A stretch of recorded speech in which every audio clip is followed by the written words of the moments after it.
एक इंसान मंदिर से फूल उठाता है, उसमें आर्सेनिक और लेड मिलाता है और अपने पानी में घोल के पी जाता है। बेवकूफी लगती है ना? हम नेशनल स्केल पर एग्जैक्टली यही कर रहे हैं हर रोज। 100 बात की एक बात यह है कि माँ और डस्टबिन ये दोनों शब्द कभी भी एक साथ नहीं चल सकते। हम लिटरली अपने फ्लश का पानी सीधा अपने ड्रिंकिंग वाटर सोर्सेज में मिक्स कर रहे हैं बिना किसी ट्रीटमेंट के। हम एक तरफ गंगा माँ, यमुना माँ के आगे हाथ जोड़ते हैं और दूसरी तरफ उन्हें प्रैक्टिकली दुनिया का सबसे बड़ा डस्टबिन बना चुके हैं।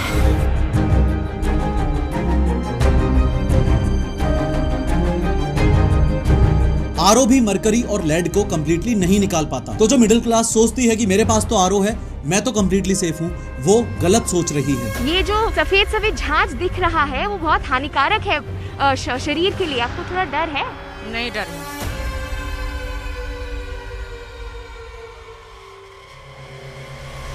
लेकिन हर बार की तरह शुरू से शुरू करते हैं। इमेजिन करो एक बहुत ही अजीब सिनेरियो। कोई इंसान एक मंदिर जाता है, वहां से पूजा के पवित्र फूल उठाता है, फिर उन फूलों को पीसकर उसमें लेड, आर्सेनिक और कैडमियम जैसे जहरीले केमिकल्स मिलाता है, उसका एक पेस्ट बनाता है और उसे अपने पीने के पानी में ग्लास में घोलकर पी जाता है। ये सब सुनने में कैसा लग रहा है? एक बेवकूफी भरा एब्सोल्यूट मैडनेस जैसा लग रहा है ना? और सोचने वाली बात है कि कोई भी नॉर्मल इंसान ऐसा करेगा ही क्यों? पर असलियत बता रहा हूं, हम लोग नेशनल लेवल पर बहुत बड़े स्केल पर एग्जैक्टली यही डेली कर रहे हैं हर रोज। और आज इस वीडियो में मैं तुम्हें डिटेल में बताऊंगा कि एग्जैक्टली ये पूरा का पूरा सिस्टम काम कैसे करता है। मंदिर के फूलों से शुरू होकर ये जहर तुम्हारी डिनर की प्लेट तक आखिर पहुंचता कैसे है, कितने हजार करोड़ बर्बाद हो चुके हैं और सबसे इंपॉर्टेंट बात, इस सब का सॉल्यूशन क्या होगा। इसलिए एंड तक देखना, क्योंकि ये सिर्फ एक एनवायरनमेंट वीडियो नहीं है, ये तुम्हारे और तुम्हारे बच्चों की हेल्थ का सवाल है। घर में अगर कोई जूते पहन के आ जाए तो हम बवाल मचा देते हैं, पर उसी घर के पास से बहने वाली नदी जिसको हम माँ कहते हैं, उसमें हमें अपना टॉक्सिक कचरा डालने में एक सेकंड का भी गिल्ट नहीं होता। क्योंकि इंडिया में ये नदियों को गंदा करने का ट्रेंड कोई सिर्फ एक एनवायरमेंटल फेलियर नहीं है, ये हमारे बेसिक लॉजिक और मेंटेलिटी की सबसे बड़ी हिपोक्रेसी है। हम एक तरफ गंगा माँ, यमुना माँ के आगे हाथ जोड़ते हैं और दूसरी तरफ उन्हें प्रैक्टिकली दुनिया का सबसे बड़ा डस्टबिन बना चुके हैं। एक तरफ तो पानी को पाप धोने वाला माना जाता है, पर उसमें जो जहर हम पर्पसफुली डाल रहे हैं उसका हिसाब कौन देगा? यही तो प्रॉब्लम है। जब कोई सिस्टम ही नहीं है हिसाब रखने का, जब डेटा ही एक जगह पर नहीं है, कोई ट्रैकिंग नहीं है, कोई अकाउंटेबिलिटी नहीं है, तो हिसाब कैसे लगेगा? ये पूरा का पूरा पॉल्यूशन का सिस्टम आउट ऑफ कंट्रोल इसलिए ही हो रहा है क्योंकि एक जगह से ट्रैक ही नहीं हो रहा। डेटा इधर उधर बिखरा हुआ है और हर चीज ट्रेसेबल होनी चाहिए, लेकिन है नहीं। जब डेटा अलग अलग जगह बिखरा हुआ होता है ना, तो ब्लेम गेम शुरू हो जाता है कि कौन जिम्मेदार है, डिसीजन किसने लिया था, एरर कहां हुआ, एक्सेट्रा एक्सेट्रा।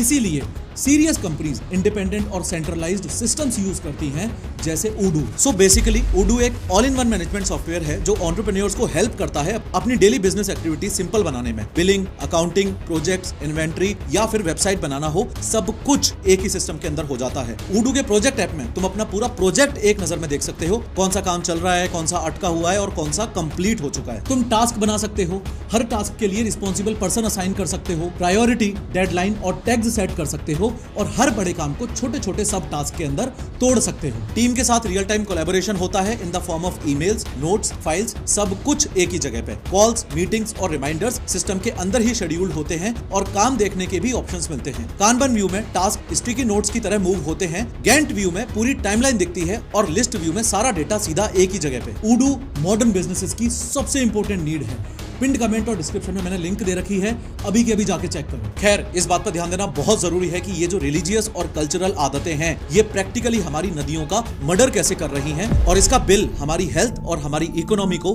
कैसे चुकाना पड़ रहा है। इसलिए सबसे पहला और सबसे बड़ा सवाल, वो कचरा जो हम नदी में फेंकते हैं, जिसे हम प्राउडली सैक्रेड ट्रैश या फिर पुण्य का सामान समझते हैं, आखिर इन चीजों में ऐसा है क्या जो हम इतने ओवर कॉन्फिडेंस के साथ इस पूरे सामान को नदियों में फेंक रहे हैं? सबसे पहले नंबर्स देखते हैं। इंडिया में लगभग 6.5 लाख टेम्पल्स हैं और वहां से हर साल 80 लाख मेट्रिक टन फूल नदियों में जाते हैं। 80 लाख टन सिर्फ फूल। इसका स्केल समझो, अगर तुम इन फूलों को ट्रक्स में भरोगे तो लगभग 4 लाख ट्रक्स लगेंगे, यानी दिल्ली से मुंबई तक बम्पर टू बम्पर ट्रक्स खड़े हो जाएंगे सिर्फ फूलों से भरे हुए। इतने फूल हर साल नदियों में जा रहे हैं। लोग सिंसियरली सोचते हैं कि ये पूजा का सामान है, इसे नॉर्मल कचरे के डब्बे में तो डाल नहीं सकते, वहां इसका अपमान होगा, तो इसे चुपचाप बहते पानी में बहा दो, पुण्य मिल जाएगा। पर फूल तो 100% नेचुरल और बायोडिग्रेडेबल होते हैं ना। पेड़ से टूटे ऑर्गेनिक मैटर है, पानी में जाएंगे तो वो तो नेचुरली ही डिसॉल्व हो जाएंगे ना। अगर इसको डस्टबिन में नहीं डाल रहे तो इसमें एक आम आदमी को प्रॉब्लम कहाँ दिखेगी? दिक्कत ये है कि लोगों के दिमाग में आज भी फूलों की इमेज वो ही पुरानी मिथोलॉजिकल वाली है कि फूल किसी पुराने जंगल से या देवताओं के आंगनों से आ रहे हैं। पर मॉडर्न रियलिटी इतनी डार्क है कि आज के फूल कमर्शियल फार्मिंग से आते हैं, खेती से, और उन्हें जल्दी उगाने और फ्रेश रखने के लिए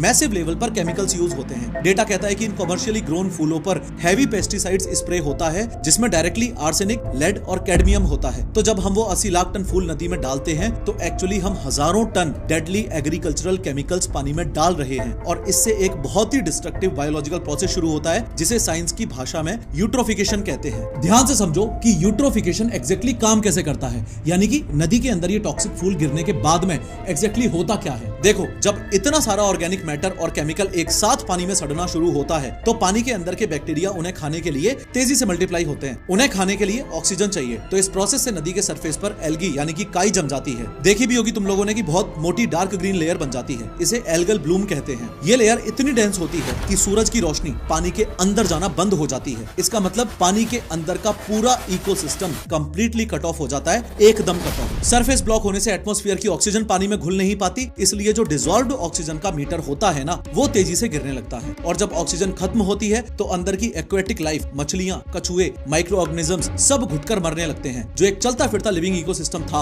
वो पूरी तरह सफोकेट होकर डेड जोन बन जाता है। याद करो 2020 में दिल्ली में यमुना में जो टॉक्सिक फोम आया था, वो जो सफेद झाग उबलता हुआ दिख रहा था ना पानी के ऊपर, वही यूट्रोफिकेशन का एडवांस्ड स्टेज था। और लोग उसी फोम वाले पानी में छठ पूजा के दौरान खड़े थे, लिटरली कैंसर कॉजिंग केमिकल्स में नहा रहे थे और उन्हें पता भी नहीं। और सोचो, ये तो सिर्फ और सिर्फ फूलों की बात हुई है। फूल तो वैसे भी वेट में और वॉल्यूम में कंपैरिजन में बहुत हल्के हैं। अगर हम नेक्स्ट स्टेप पर जाएं तो आते हैं हमारे फेस्टिवल्स और मूर्ति विसर्जन। उसका जो स्केल है इंडिया में वो कंप्लीटली नेक्स्ट लेवल है। बंगाल में मौजूद हुगली नदी का डेटा अगर हम देखें तो एक स्टडी के मुताबिक सिर्फ एक फेस्टिवल, स्पेशली दुर्गा पूजा के बाद 15,000 से ज्यादा बड़ी मूर्तियां पानी में डंप की गईं। सोच के देखो, सिर्फ उस एक सिंगल इवेंट में। और ये सिर्फ बंगाल की बात नहीं है, सिर्फ मुंबई में हर साल गणेश चतुर्थी पर 1.5 लाख से ज्यादा गणेश मूर्तियां विसर्जित होती हैं। हैदराबाद में अलग, पुणे में अलग, इंदौर में अलग, पूरे देश का स्केल जोड़ो तो ये नंबर लाखों में पहुंचता है। और यहाँ प्रॉब्लम सिर्फ वॉल्यूम की नहीं है, प्रॉब्लम उस मटेरियल की है जिससे वो मूर्तियां बनती हैं। अगर मूर्ति सिर्फ ट्रेडिशनल मिट्टी की हो तब तो वो पानी में घुल जाएगी, पर आजकल 90% मूर्तियां प्लास्टर ऑफ पेरिस यानी कि पीओपी से बनती हैं, क्योंकि वो सस्ता पड़ता है। सिर्फ सस्ता ही नहीं, वो लाइट वेट भी होता है। पर पीओपी का नेचर है कि वो इजीली डिसॉल्व नहीं होता, वो सीधा रिवर बेड यानी कि नदी की सतह पर जाके कंक्रीट की तरह जम जाता है और वाटर फ्लो को फिजिकली ब्लॉक कर देता है। पर वर्स्ट पार्ट अभी आना बाकी है, ध्यान से सुनना। उन हजारों मूर्तियों को चमकाने के लिए टन्स के हिसाब से टॉक्सिक वार्निश और पेंट भी तो यूज होता है, जो सीधा पानी में मिक्स होता है। सोचो, अगर कोई तुम्हारे घर के जो पेंट चिप्स होते हैं उनको उठा के तुम्हारे पानी के अंदर डाल दे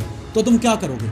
लड़ मरोगे ना। पर जब एग्जैक्ट सेम चीज टन्स के स्केल पर नदी में हो रही है तो किसी को कोई फर्क नहीं पड़ता। और उस पेंट के अंदर क्या है ये जानना तो और भी ज्यादा जरूरी है। ऑरेंज और ब्राइट कलर्स बनाने के लिए स्पेसिफिकली मर्क्यूरी और लेड यूज होता है। ग्रीन कलर के लिए क्रोमियम और ब्राइट येलो के लिए कैडमियम यूज होता है। समझने वाली बात यह है कि ये कोई नॉर्मल केमिकल्स नहीं है, ये साइंटिफिकली प्रूवन कार्सिनोजेंस हैं, यानी कि कैंसर कॉजिंग एजेंट्स और न्यूरोटॉक्सिन्स हैं जो दिमाग को जाके डैमेज करते हैं। हम प्रैक्टिकली अपने ही देश के फ्रेश वाटर सोर्सेज में लिक्विड कैंसर घोल रहे हैं और बाहर खड़े होकर ढोल बजा रहे हैं। इंपोर्टेंटली ये डिस्ट्रक्शन सिर्फ फूलों और मूर्तियों तक लिमिटेड नहीं है। और यहाँ एक पैटर्न नोटिस करो, हर एक रिलीजियस प्रैक्टिस अपने अपने तरीके से नदी को नुकसान पहुंचा रही है। दुग्धाभिषेक की प्रथा देखो, टन्स के हिसाब से दूध और घी हर दिन पानी में बहाया जाता है। पर क्या ये बात सच नहीं है कि एक आम आदमी तो ऐसे ही सोचता है ना कि दूध और घी तो प्योरेस्ट चीजें हैं, इससे तो नदी को क्या ही नुकसान होगा। देखो, इकोसिस्टम के लॉजिक से सोचो, जब तुम हजारों लीटर दूध पानी में डालते हो, ऑर्गेनिक लोड सडनली इतना स्पाइक करता है कि बैक्टीरिया आउट ऑफ कंट्रोल हो जाते हैं और पानी में सड़न पैदा हो जाती है। और घी तो पानी पर फ्लोट करता है ना, वो एक केमिकल फिल्म बना लेता है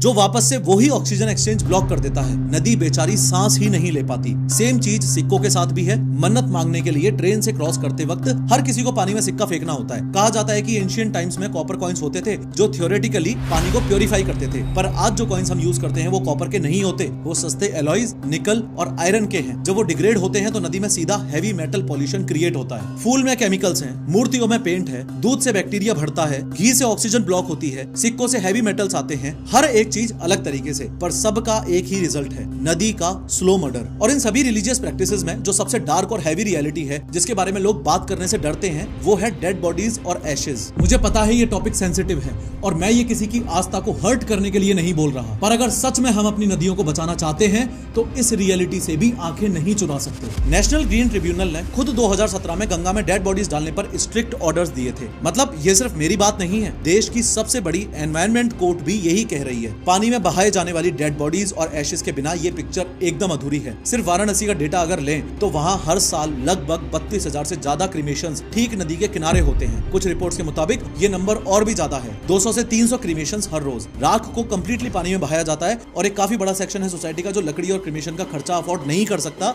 वो डेड बॉडीज को सिंपली एक सफेद कपड़े में लपेटकर डायरेक्टली गंगा में बहा देते हैं। अब देखने में तो वो सिर्फ एक डेड बॉडी है, लेकिन इस बायोलॉजिकल वेस्ट का लोड इतना ज्यादा है कि पानी में फीकल कॉलीफॉर्म का लेवल हद से ज्यादा बढ़ जाता है। फीकल कॉलीफॉर्म बेसिकली वो डेंजरस बैक्टीरिया है जो इंसानी और जानवरों के मलमूत्र और डिकेइंग बॉडीज में पाया जाता है। इसका लेवल जब एक लिमिट से ज्यादा बढ़ता है तो पानी प्रैक्टिकली एक बायोलॉजिकल वेपन बन जाता है। उस पानी की अगर एक बूंद भी पेट में जाए तो सीवियर वाटर बॉर्न डिजीजेस हो सकती हैं। अब यहाँ एक बहुत इंपॉर्टेंट बात क्लियर करना जरूरी है। अभी तक जो मैं बात कर रहा था, फूल, मूर्तियां, डेड बॉडीज, दूध एक्सेट्रा, ये सब इस बड़ी प्रॉब्लम का सिर्फ एक हिस्सा है। असली विलेन, सबसे बड़ा विलेन जो सबसे ज्यादा नुकसान कर रहा है, वो है हमारा सिविल इंफ्रास्ट्रक्चर। इस पूरे सिनेरियो को थोड़ा सा जूम आउट करके अगर देखो तो जब हम जानबूझकर इतना टॉक्सिक केमिकल, रॉ सीवेज और डेड मैटर पानी में पुश कर रहे हैं तो इसका ओवरऑल रिजल्ट बहुत डिस्टर्ब करने वाला है। सीपीसीबी यानी कि सेंट्रल पॉल्यूशन कंट्रोल बोर्ड के लेटेस्ट असेसमेंट के मुताबिक इंडिया की लगभग 46% नदियां ऑफिशियली पॉल्यूटेड कैटेगरी में आती हैं। हमारे देश में टोटल 296 पॉल्यूटेड रिवर स्ट्रेचेस हैं। सोचो 46%, ये नदियां ऐसी जगह पहुंच चुकी हैं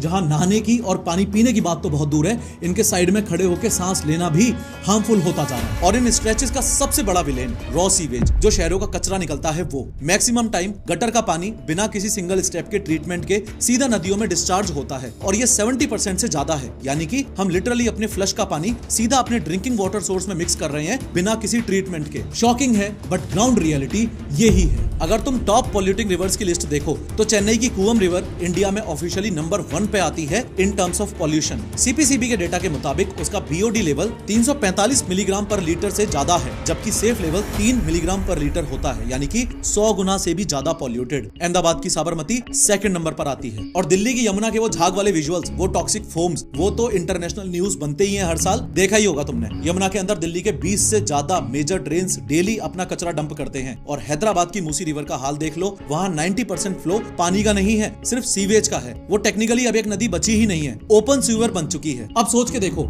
as a responsible Indian citizen, क्या हमारा एक शार्प और डायरेक्ट सवाल नहीं होना चाहिए ऐसे सिस्टम से जो इस चीज को ठीक करने का दावा करता है और उस दावे के नाम पे हमसे वोट भी करवाता है? टोटल 33,000 करोड़ 1986 में गंगा एक्शन प्लान शुरू हुआ, फिर नमामि गंगे आया, अब तक 33,000 करोड़ रुपए से ज्यादा टैक्स का पैसा खर्च हो चुका है इन क्लीनअप्स पर। 33,000 करोड़ का मतलब समझो, इतने पैसे में तुम 33 लाख गरीबों को पक्का घर दे सकते थे या 6,600 गवर्नमेंट हॉस्पिटल्स बना सकते थे, पर यह पैसा पानी में चला गया लिटरली। ये पैसा एक्चुअली लगाया कहाँ जा रहा है, यही तो मेन पॉइंट है। एक कॉमन माइथोलॉजिकल बिलीफ है ना कि गंगा तो सेल्फ प्योरीफाइंग है, उसमें ऐसी प्रॉपर्टीज हैं कि वो खुद ही ठीक हो जाती है। अगर वो खुद ठीक हो रही है और सरकार भी दूसरी तरफ इतने हजारों करोड़ रुपए लगा रही है, तो आज भी ये नदियां गंदी क्यों हैं? अगर सच में इस सवाल का जवाब तुम्हें चाहिए, ऐसा लल्लू पंजू सरफेस लेवल वाला आंसर नहीं, ये सेल्फ प्योरीफाइंग वाला पॉइंट टोटली बेसलेस नहीं था, पर ये उस जमाने का, उस सदी का सच था जब देश की आबादी शायद 50 लाख या 1 करोड़ रही होगी। आज 150 करोड़ से भी ज्यादा लोग हैं इस देश में। स्केल बदल गया है। किसी भी नेचुरल फ्लोइंग बॉडी की एक फिजिकल लिमिट होती है, कचरा प्रोसेस करने की एक कैपेसिटी होती है। जब तुम 150 करोड़ लोगों का इंडस्ट्रियल, सिविल और रिलीजियस कचरा उसमें डालोगे तो दुनिया की कोई नदी खुद को सेल्फ प्योरीफाई नहीं कर सकती। दूसरा पॉइंट, ये पूरी सिचुएशन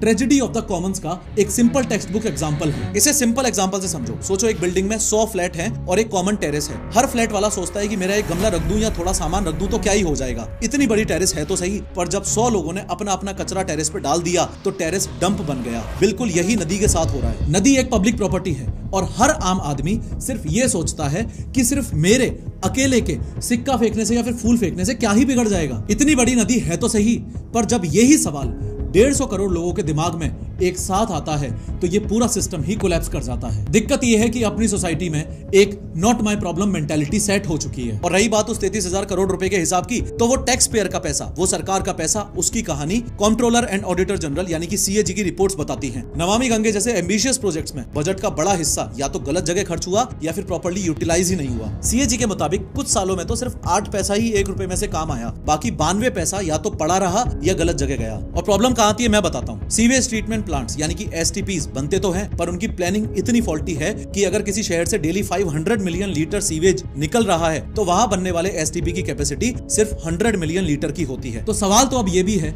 कि बाकी का 400 मिलियन लीटर आखिर कहां जाता है? तो ध्यान से सुनना, वो बाकी का 400 मिलियन लीटर एक बाईपास वाल्व के थ्रू बाईपास करवा के सीधा नदी में गिरा दिया जाता है। प्लांट ऑपरेटर्स इतना ओवरलोड हैंडल ही नहीं कर सकते, ऊपर से पावर कट्स होते हैं, मेंटेनेंस बजट की कमी है। पेपर पे देखा जाए तो हमारे पास दुनिया के सबसे स्ट्रिक्ट लॉज हैं, वाटर एक्ट है, एनवायरमेंट प्रोटेक्शन एक्ट है, पर एनफोर्समेंट ग्राउंड जीरो पर बिल्कुल एब्सेंट है, एकदम जीरो। खैर, यहाँ तक ये बात तो एकदम क्लियर हो गई कि देश की नदियां टॉक्सिक हैं, उनका नेचर डेड हो चुका है, ब्यूरोक्रेसी फेलियर्स के एक्सट्रीम पर है और लोगों की रिलीजियस प्रैक्टिसेस प्रैक्टिकली लीथल हैं, यानी कि खतरनाक हैं, डेंजरस हैं। पर सवाल यहां पर यह उठता है कि सबका बिल आखिर अल्टीमेटली पे कौन कर रहा है?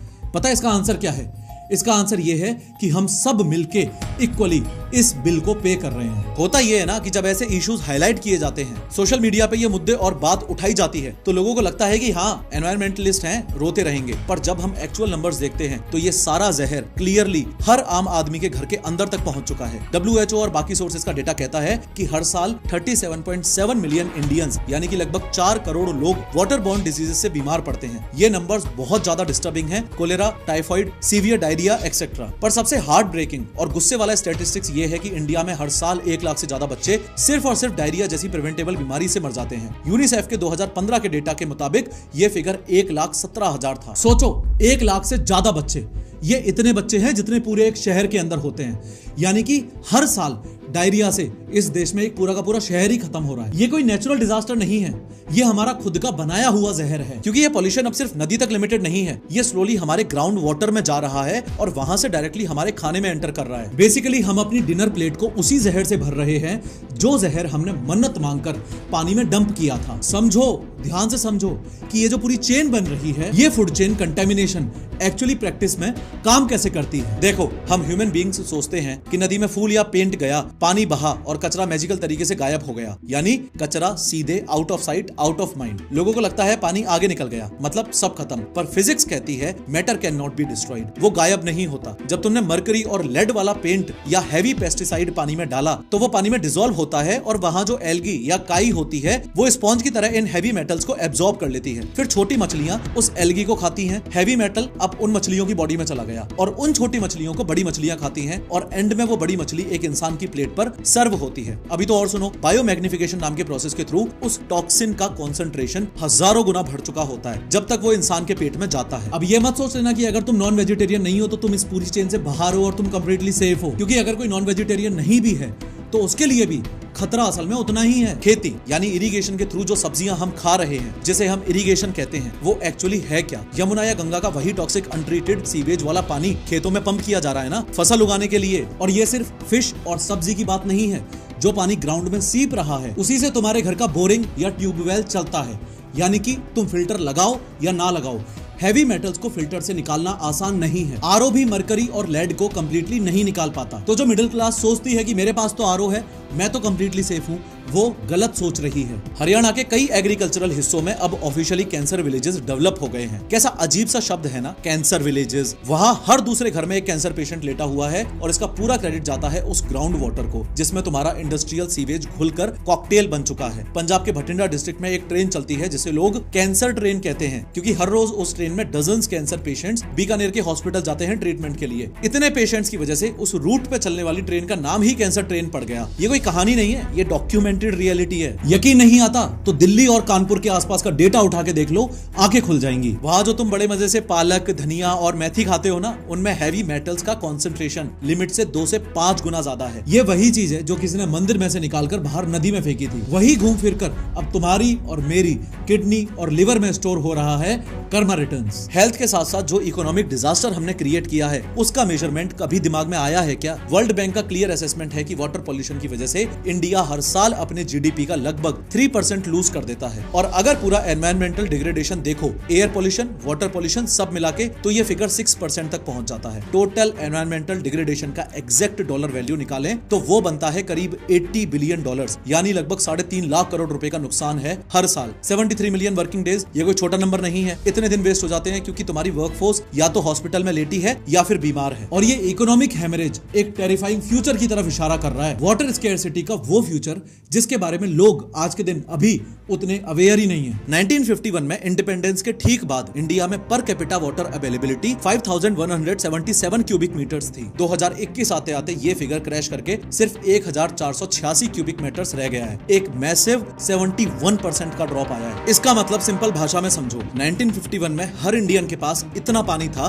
कि वो रोज एक छोटा स्विमिंग पूल भर सके। आज की डेट में वही इंसान मुश्किल से एक बाथ टब भर सकता है बस, और 2050 तक शायद एक बाल्टी भी पूरी ना हो। नीति आयोग रिपीटेडली इस बात की चेतावनी दे चुका है कि 2050 तक देश के मैक्सिमम हिस्से कंप्लीटली वाटर स्ट्रेस्ड हो जाएंगे। चेन्नई में हम 2019 में डे 0 भी तो देख चुके हैं, जब पूरे शहर के टैप्स सूख गए थे और लाखों लोग सिर्फ वाटर टैंकर्स पर जिंदा थे। डे 0 एक समय पे फिक्शनल कॉन्सेप्ट था अपने देश के लिए, पर 2019 में चेन्नई में इस फिक्शनल कॉन्सेप्ट को, इस डे 0 को अपने देश ने ऑलरेडी एक्सपीरियंस कर लिया है। एक तरफ पानी इतनी तेजी से कम हो रहा है, नेचुरल सोर्सेज तेजी से ड्राई हो रहे हैं, और दूसरी तरफ हम इंटेंशनली उस बचे हुए पानी को पेंट, केमिकल्स और रॉ सीवेज से एक्चुअली पॉइजन कर रहे हैं। अब इतना सब कॉन्सेप्ट अगर समझ आ रहा है तो तुम ही लोग अब मुझे समझा दो कि इस पूरे कॉन्सेप्ट को स्लो सुसाइड के अलावा और क्या नाम दिया जा सकता है। ये एक सुसाइडल लूप नहीं तो और क्या है। ह्यूमैनिटी को सर्वाइव करने के लिए सबसे बेसिक चीज फ्रेश वाटर चाहिए, और हम अपना सारा एफर्ट प्लस पैसे प्लस रिसोर्सेज उस वाटर को, यानी उस सबसे बेसिक चीज को टॉक्सिक स्लज बनाने में लगा रहे हैं। सिचुएशन चिंताजनक है, पर यह वीडियो मैंने तुम लोगों को सिर्फ प्रॉब्लम बताने के लिए नहीं बनाई है। प्रॉब्लम तो पूरी दुनिया को पता है। असल सवाल यह है कि सॉल्यूशन क्या है। क्या इस मैसिव डिजास्टर से बचने का, बाहर निकलने का कोई एक्चुअल प्रूवन रास्ता है भी, या फिर हम पूरी तरह से फंस चुके हैं? देखो, उम्मीद तो जरूर है। अगर हम इंटरनेशनल एग्जांपल्स देखें तो वहां उम्मीद दिखती है। थेम्स रिवर जो लंदन की मेन रिवर है, 1950s में उसको लीगली और बायोलॉजिकली डेड डिक्लेयर कर दिया गया था। उसमें इतना सीवेज था कि उस नदी के बचने की कोई उम्मीद नहीं थी। पर आज स्ट्रिक्ट पॉलिसीज और क्लीनअप के बाद वहां 125 से ज्यादा फिश स्पीसीज थ्राइव कर रही हैं। सोचो, एक डेड नदी को ऐसी बढ़िया नदी बना डाला जहां 125 से ज्यादा फिश स्पीसीज खुशी से रह रही हैं। यूरोप में राइन रिवर का भी एक बहुत बढ़िया एग्जांपल है, और सिंगापुर रिवर का भी एग्जांपल है, जिसे उन्होंने लिटरली एक मैसिव ओपन सीवर से एक क्लीन फ्रेश वाटर हब में बदल दिया। पर सिर्फ फॉरेन एग्जांपल से काम नहीं चलेगा, क्योंकि हर बार यही लगता है कि गोरे तो कर सकते हैं पर हम नहीं कर सकते। तो अपने देश का एग्जांपल भी देख लो। चेन्नई में अद्यार रिवर को लोकल कम्युनिटीज और एनजीओज ने मिलकर पार्शियली रिवाइव किया। तमिलनाडु में नोयल रिवर के लिए कोर्ट ऑर्डर्स के बाद डाइंग इंडस्ट्री पे क्रैकडाउन हुआ और नदी में इंप्रूवमेंट आया। मतलब हम भी कर सकते हैं अगर सिस्टम सीरियसली काम करे तो।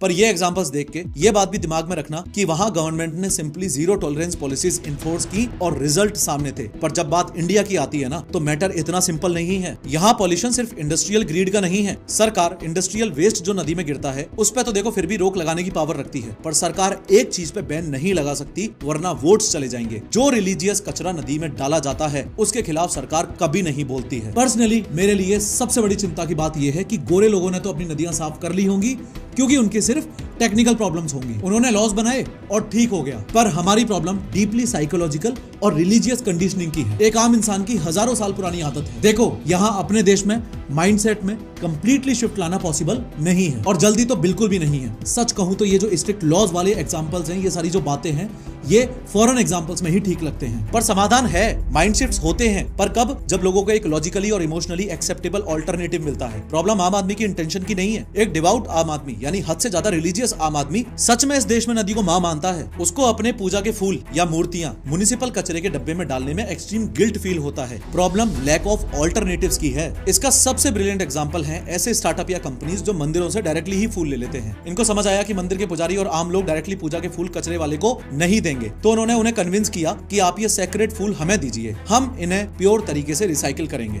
इन्होंने 42,300 टन टेंपल वेस्ट को पानी में सड़ने से रोका। सोचो कितना सही सही काम है। उन फूलों को प्रोसेस करके उन्होंने केमिकल फ्री इंसेंस स्टिक्स यानी अगरबत्ती और यहाँ तक कि फ्लेदर यानी बायो लेदर बनाया। रिजल्ट क्या हुआ? गंगा में हजारों किलो टॉक्सिक पेस्टिसाइड जाने से रुक गए। 324 मार्जिनलाइज्ड औरतों को स्टेबल इनकम मिली और सबके लिए एक विन विन सिचुएशन बनी। ये एक परफेक्ट केस स्टडी है कि इकोलॉजी और इकोनॉमी दोनों एक साथ कैसे फ्लरिश कर सकते हैं अगर सही तरीके से दिमाग लगाया जाए तो। और प्रैक्टिकली और भी ऑल्टरनेटिव्स एग्जिस्ट करते हैं जो डायरेक्टली सिटीजन लेवल पर किए जा सकते हैं, जैसे प्लास्टर ऑफ पेरिस की जगह वापस इको फ्रेंडली मिट्टी की मूर्तियां यूज करना और सरकार का इसके लिए एक ठोस नियम बनाना। लेक्स या बड़ी नदियों की जगह आर्टिफिशियली बनाए हुए इमर्शन टैंक्स या पॉन्ड्स में विसर्जन करना जिसे बाद में सेफली ट्रीट किया जा सके। मन्नत के नाम पर हजारों लीटर दूध और घी नदी में बहाने की बजाय अगर वही हजारों लीटर दूध और घी किसी आश्रम में किसी गरीब बच्चों में बांट दिया जाए तो क्या उसका पुण्य अलग होगा क्या? बिल्कुल नहीं, बल्कि ज्यादा और होगा। सिक्के नदी में डालने की बजाय मंदिर के एक्चुअल डोनेशन बॉक्स में डाले जाएं ताकि मंदिर का मेंटेनेंस और अच्छे तरीके से हो सके। तो मैं एक चैलेंज दे रहा हूं, नेक्स्ट गणेश चतुर्थी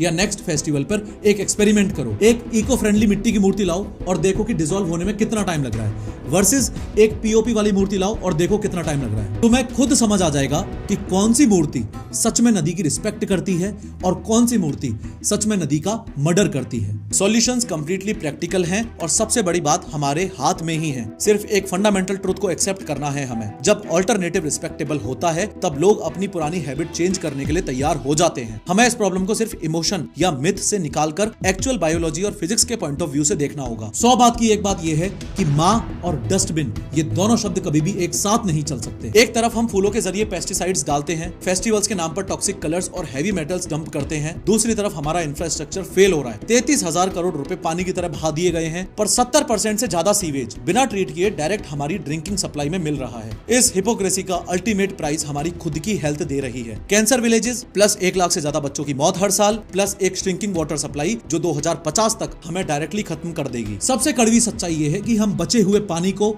और खुद को जहर दे रहे हैं। अगर हमारी आने वाली जनरेशन को लिटरली प्यास से और बीमारियों से मरना नहीं है तो हमें अपनी ये अप्रोच कंप्लीटली रेडिकली बदलनी होगी। इस ब्रूटल रियलिटी के बारे में सोचो कि इंडिया की रिवर्स प्रैक्टिकली मैसिव बायोडाइवर्सिटी को घर देती हैं। इसमें हमारी national aquatic animal, Gangetic dolphin और हजारों रेयर लाइफ फॉर्म्स शामिल हैं। अगर रिलीजन, मोक्ष, पुण्य इन सब का कोर फंडामेंटल लाइफ को प्रिजर्व और रिस्पेक्ट करना है तो क्या सबसे बड़ी और सच्ची पूजा ये नहीं होगी कि हम अपनी इन क्रिटिकल नदियों को उनके हाल पर पूरी तरह अकेला छोड़ दें, कि हम उन पानी की धाराओं में एक तिनका, लिटरली एक तिनका भी ना फेंकें। तो आज से एक काम करो, इस वीडियो को अपने फैमिली व्हाट्सएप ग्रुप में शेयर करो, क्योंकि ये चेंज सिर्फ तब होगा जब घर के बड़े लोग समझेंगे। तुम्हारे पड़ोस वाली वो आंटी जो हर मंडे को जाके नदी में दूध बहाती है, उनको ये वीडियो जाके रिस्पेक्टफुली दिखाओ। उनको बताओ कि माँ के लिए क्या अच्छा है और क्या बुरा। तब्दीली वहीं से शुरू होगी, तुम्हारे घर से। जब नेक्स्ट टाइम पानी में कुछ डंप करने जाओ तो इस वीडियो को याद रखना।